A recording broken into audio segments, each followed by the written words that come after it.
Rudy Giuliani today told Reuters that President Trump's legal team has issued a final rebuff to the special counsel, telling Robert Mueller before Christmas that the U.S. president will not answer any more questions in the probe.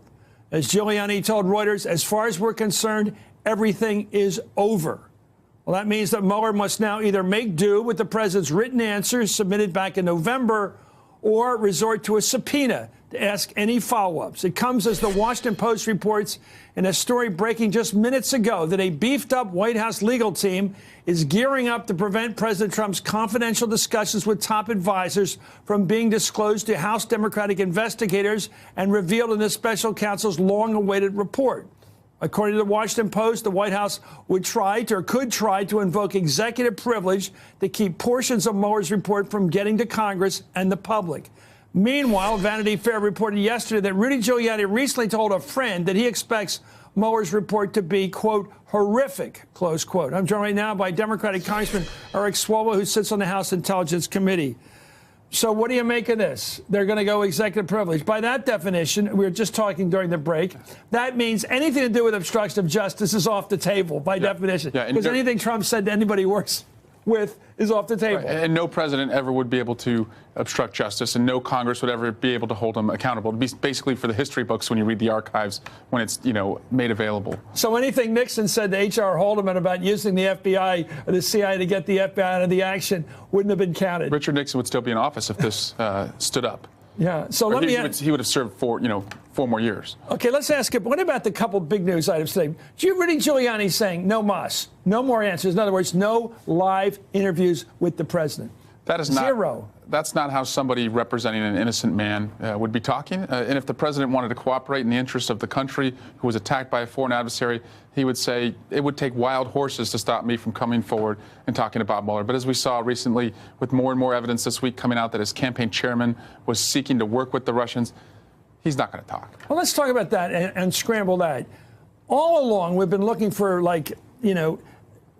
arms reaching from Moscow, all kinds of arms, lawyers, people we never heard of before, all connected to Putin, reaching into the Trump campaign, trying to make deals, meetings everywhere, meetings in Prague, meetings at the Trump Tower. Also, we have all kinds of weird people, and a lot of them are weird people, coming from the Trump crowd, trying to reach into the pockets of Putin.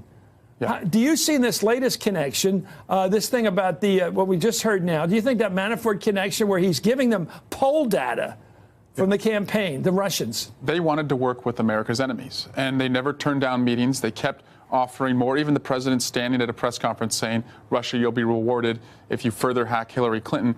They were eager to work with the Russians. They took meetings. Also, Natalia Veselnitskaya, we just learned she was charged with the crime. She was a Russian spy that the president's son met with while Russia was attacking us. These guys never said no to the Russians because they welcomed their help. What would the Russians want to know about our poll data that campaigns hold? Lots of information, which states are going where. What would they want that for? Yeah, I believe to weaponize that information so that as they do their social media attacks on Twitter and Facebook and through YouTube, they would know where the better targets are. I can't think of any other reason that they would. So they would go after the African-American vote and say, here, we can turn them off to Hillary a little bit here. That's right, because anything else they can just read in the New York Times. Why would they need internal polling information? Are you more inclined to see collusion now after these latest reports today? Well, I saw collusion, from the very beginning when, they were so eager to work with the Russians, but I think this is just more and more color for collusion. Would it be an article? I ask this for everybody because it's coming, I think, as soon as tomorrow. If this president declares a national emergency and grabs $4 or $5 billion from the defense budget and throws it for that wall, would that be an article of impeachment? Is that a high crime? I don't think so. I think it's reckless.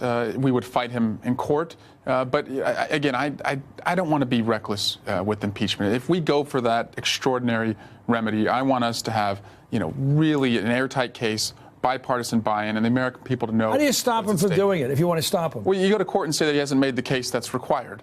And you have standing? Yes, Congress would have standing, and we would vote in the House to do that. Hey there, I'm Chris Hayes from MSNBC. Thanks for watching MSNBC on YouTube. If you want to keep up to date with the videos we're putting out, you can click subscribe just below me, or click over on this list to see lots of other great videos.